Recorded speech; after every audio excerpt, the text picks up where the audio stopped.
Well, gun sales have been surging across the country. In fact, it's the second highest rate of gun sales ever. The only time we've seen more gun sales in a single year was in 2013, right after the re-election of Barack Obama and the Sandy Hook school shooting, when there was talk of banning AR-15 rifles. Now, here's what makes 2020 different than 2013, though.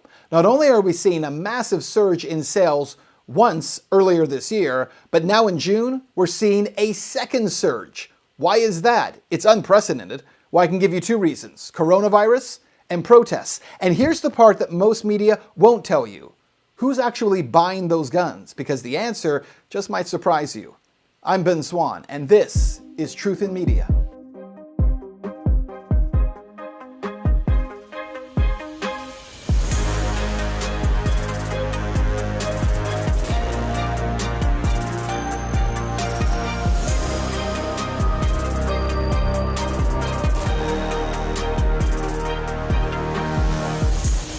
Hey guys, welcome to the show. So some really interesting numbers to go over today. And what's fascinating to me about all this is that the same people in the federal government and certainly in state governments who want to crack down on gun sales in the United States, even ban them in some cases, are the ones who are actually driving the purchase of these gun sales as a result of their response to the coronavirus and the lockdowns that have taken place, as well as protests that are going across the country in so many cities. And both of these things are driving not only gun sales, but are vastly increasing the number of first-time gun owners. Let's take a look at the numbers here. Because Americans bought about 2 million guns in March, according to a New York Times analysis of federal data. It was the second busiest month ever for gun sales, again, trailing only January of 2013, just after President Barack Obama's re-election and the mass shooting at Sandy Hook Elementary School. Now, according to monthly sales figures from the FBI, we are seeing almost a doubling of sales figures in most states across the country between February and March of this year. March doubling the numbers that we saw in February. But then, in some states, we're seeing almost a tripling effect. Utah is one of those states where we're seeing gun sales actually triple. But really interesting here is the state of Michigan, one of the most severe responses to the coronavirus in terms of the lockdown. Remember, the governor, Gretchen Whitmer, put in all kinds of rules that weren't necessarily based in science or medicine, but were simply arbitrary rules that she was putting in place about who can go out, where you can travel to, and what you can do. And in the state of Michigan, gun sales figures tripled between February and March. The International Firearms Specialist Academy website saw a 50% rise in people taking online training courses during the pandemic. The classes teach gun safety standards and how to identify specific gun models. Now, none of this should be too surprising. Let's face it, every time that we have a major event that involves either a government official saying that we need to restrict access to guns, or we have an overreach of government authority, like we've had during this pandemic to an extent that many people had never seen before, anytime that happens, there is a surge in gun sales. Americans who say, number one, I want to exercise my Second Amendment right, but number two, it shows a lack of trust in government to actually protect and take care of its people. Because the majority of these people who are going out and buying guns aren't doing so because they feel confident in government to take care of them. In fact, it's the opposite. They say, we believe that government won't ultimately take care of us, and therefore I must protect myself and my family. Now, as I mentioned, the first case was the pandemic. So we saw these huge spike in sales that come up in March of this year.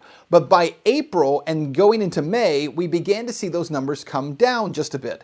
And as we headed into June, as many of the lockdowns were lifted, people had slowed down on those gun sales. And then the protests across the country began, and gun sales have spiked once again. This time around, the response came from people on both the right and the left. And there were really two things that seemed to trigger this latest buying spree. Number one, protests, which devolved from peaceful protests in many cases to violent protests, which happened in cities all across the country as storefronts were destroyed and looting took place. We saw a spike in sales as a result of that.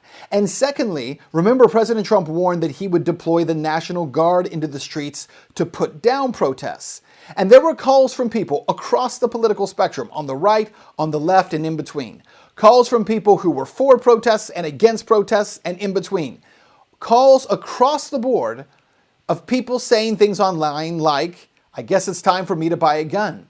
because there were those who said, I'll have to have it to protect myself from government trying to put down protests, and those who said, I'll have to have it to protect myself from the protest stores. And so we saw another surge in numbers. Now, to be clear, the FBI obviously hasn't released numbers for the month of June when a lot of these sales have taken place, but we do have anecdotal data coming from store owners across the country. During the last week of May, firearm sales were up about 78% over 2019. Now, while the FBI data for gun sales in June has not been released, gun stores are reporting massive numbers of sales, including one store owner saying alone that 9mm and .45 caliber handguns have been sold by the hundreds, as well as home protection shotguns, and sales of AR-15 rifles have skyrocketed to the point where just keeping inventory in the stores is a huge problem.